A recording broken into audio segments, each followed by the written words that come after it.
রবিবার 21শে জুলাইয়ের মঞ্চে দেখা গিয়েছিল জঙ্গলমহলের তৃণমূল নেতা ছত্রধর মাহাতোকে। বাম জামানায় মাওবাদী নেতা হিসেবেই উঠে এসেছিল ছত্রধরের নাম।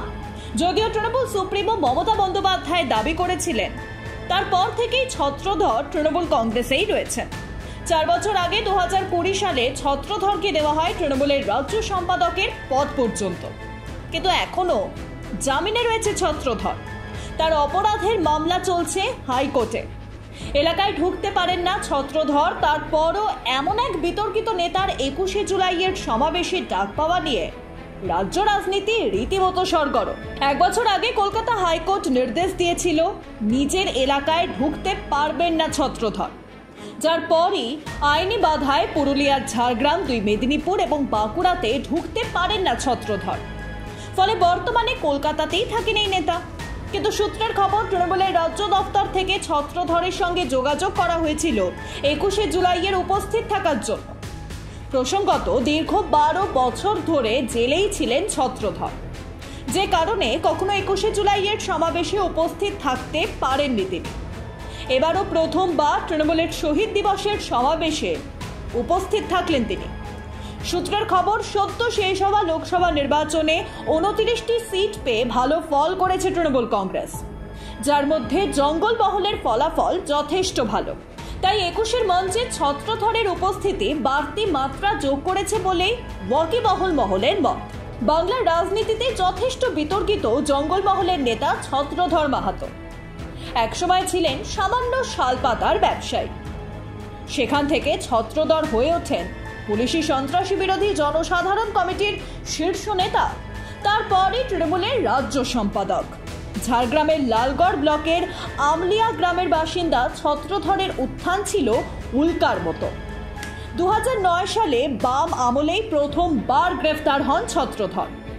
ইউপিএস সহ একাধিক রাষ্ট্রদ্রোহ, খুন, হামলা, নাশকতার মতো অপরাধে অভিযুক্ত তিনি। 2009 সালে রাজধানী এক্সপ্রেসে নাশকতার চেষ্টা এবং ওই বছরই লালগড়ে সিপিএম নেতা প্রবীর মাহাতোর হত্যাকাণ্ডে গ্রেফতার হয়েছিলেন ছত্রধর। এমনকি 2008 সালে 2 নভেম্বর তৎকালীন বাংলার মুখ্যমন্ত্রী বুদ্ধদেব ভট্টাচার্যের কনভয় ল্যান্ডমাইন বিস্ফোরণেও অভিযুক্ত ছিলেন ছত্রধর।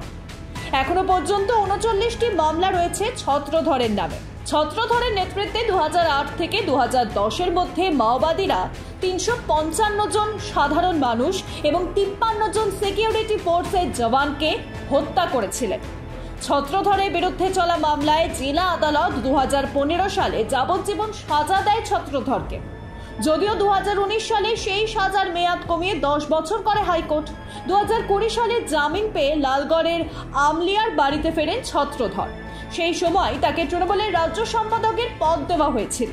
2021 সালের বিধানসভা নির্বাচনে জঙ্গলমহলের তৃণমূলের প্রচারে দেখা গিয়েছিল এই মাওবাদী নেতাকে। সেই সময় লালগড়ে হুইল চেয়ারে বসা মমতা বন্দ্যোপাধ্যায়ের পাশে দাঁড়িয়ে বক্তৃতা দিতেও দেখা যায় তাকে।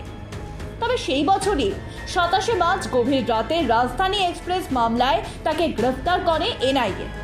রাজধানী এক্সপ্রেসের ঘটনার সময় জেলে ছিলেন ছত্রধর। যদিও এনআইএর দাবি ছিল সেই সময় জেলে বসেই নাকি ষড়যন্ত্রের পরিকল্পনা করেছিলেন ছত্রধর। বর্তমানে সপ্তাহে 1 দিন করে এনআইএ তদন্তকারী অফিসারের কাছে হাজিরা দিতে হয় ছত্রধরকে। ছত্রধরের স্ত্রী নিয়তি মাহাতো ঝাড়গ্রামের জেলা মহিলা তৃণমূলের সভানেত্রী। এমন একজন অপরাধীকে 21শের মঞ্চে হাজির করে তৃণমূল ফের বার্তা দিল, যতই মানুষ ভরসা রাখুক তাদের উপর, মমতার ভরসা সেই অপরাধীরাই। Bureau report, Ritam Bangla.